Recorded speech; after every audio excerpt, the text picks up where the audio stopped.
Hay quienes sostienen que la democracia moderna nació en una mesa de café. La gente se reunía a conversar, a intercambiar ideas, a veces a discutir apasionadamente sobre la marcha política del país.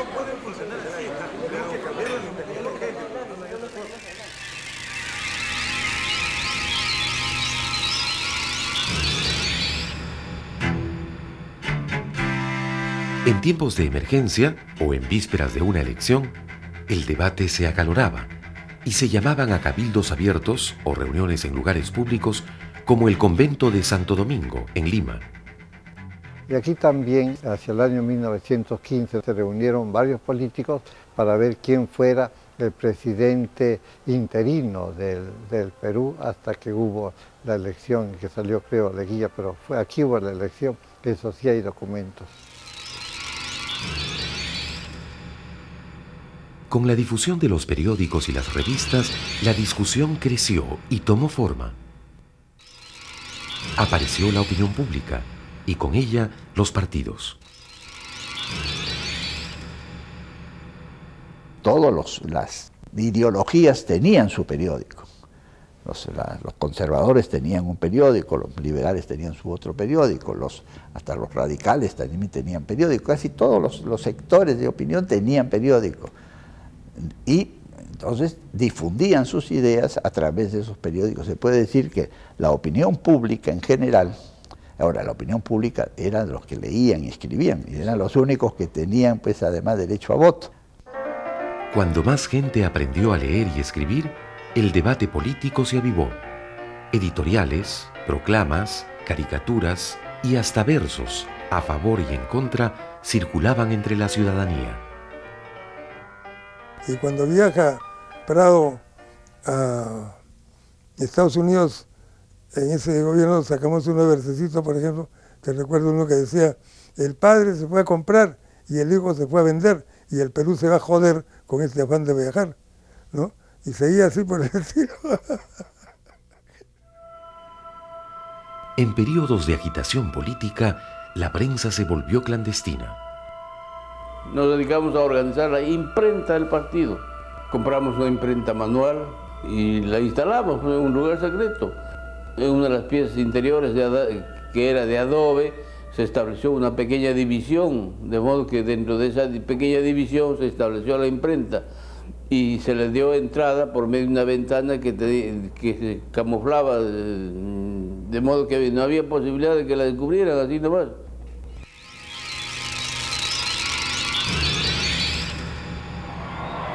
Había llegado el tiempo de los grandes mítines, la ocasión en que los partidos demostraban su arraigo popular. Nosotros necesitamos... Los líderes tratan de cautivar a las multitudes. El modelo más visible es Haya de la Torre. Un nuevo perfil psicológico.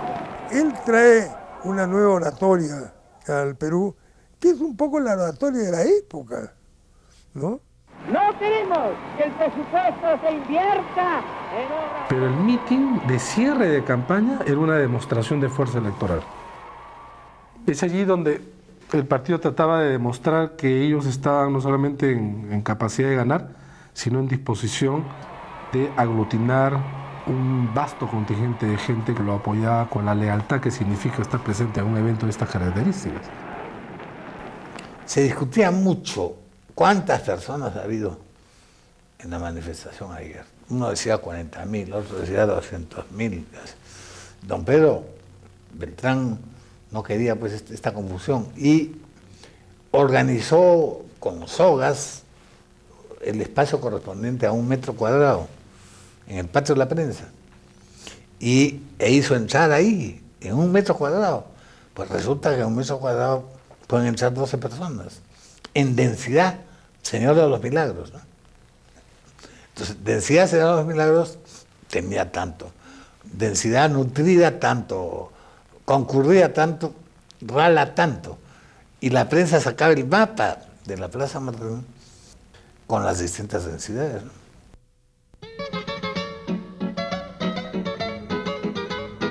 El invento de la radio permitió que por primera vez los acontecimientos públicos entren al hogar. el número de oyentes de un discurso se multiplicó muchas veces. Será útil instrumento. Pero los mensajes eran por radio, claro. Por ejemplo, el mensaje del 28, el presidente de la República, era fundamental lo de lo por radio. He contemplado únicamente las conveniencias de mi patria. La radio se extendió por todo el territorio y fue una verdadera revolución de las comunicaciones. En estos países, como el Perú, la radio no ha dejado de tener importancia. En el campo, por ejemplo. Yo desde hace muchos años, cuando viajaba, observaba ya a los campesinos, ¿no? En Puno, por ejemplo, ¿no? Los campesinos tenían su aparatito de radio.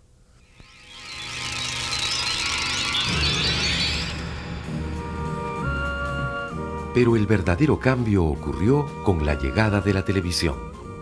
La radio no alcanzó nunca el volumen político que tiene la televisión. Y la televisión desplazó un poco a la plaza pública. Desde las elecciones de 1963, los canales de televisión se convirtieron en el lugar donde se debatían y confrontaban las propuestas. Fue un gran error de Grieve, que era un técnico, un hombre muy serio, pero sin facilidad de palabra, aceptar debatir con Bedoya. El señor Grieve ha dicho que él no era aprista. Yo conozco a la tribuna y sé que miente. De manera que debo darle todo el beneficio de sus palabras al señor Grieve. Porque la tribuna, al menos con respecto a mí, miente las 24 veces que me cita cada 24 horas.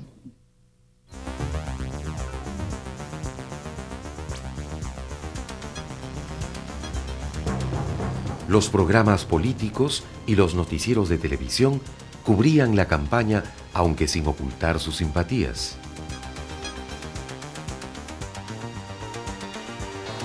Efectivamente, en nuestro país, muchas veces los dueños de las empresas de televisión han obligado a que su medio apoye a determinados candidatos. Eso no solo ocurre en el Perú, ocurre en otros países. Hoy en día, para competir en una campaña electoral, es indispensable tener acceso a la televisión. Venceremos. Pero la televisión es un negocio privado y como tal tiene sus intereses. La diversión nunca termina. Las grandes empresas de televisión y hasta de radio no son gentes dedicadas exclusivamente a ese trabajo, sino son gentes que tienen una serie de negocios. La presión viene a través de los negocios. En otras partes del mundo existen leyes que regulan la propaganda política en tiempos de elección.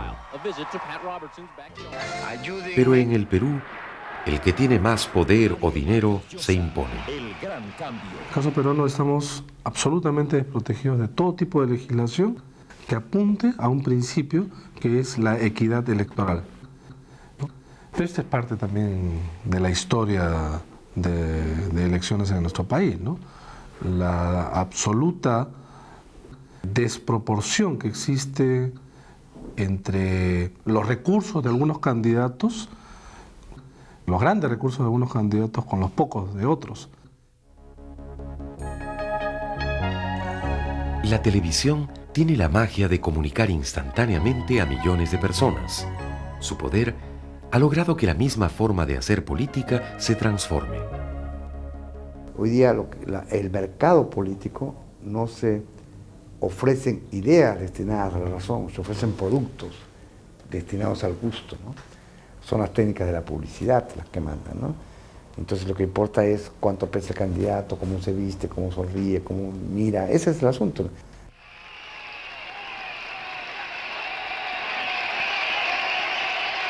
Antes eran los profesionales de la política, ahora no. Los profesionales de la política aparecen en un segundo plano si existen.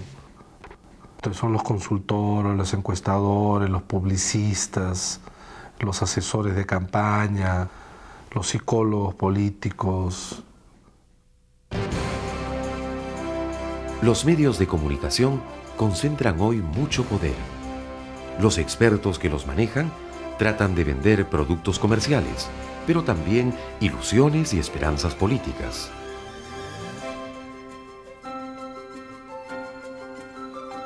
Los ciudadanos que votan cada 5 años, ¿comprarán otra vez la misma oferta?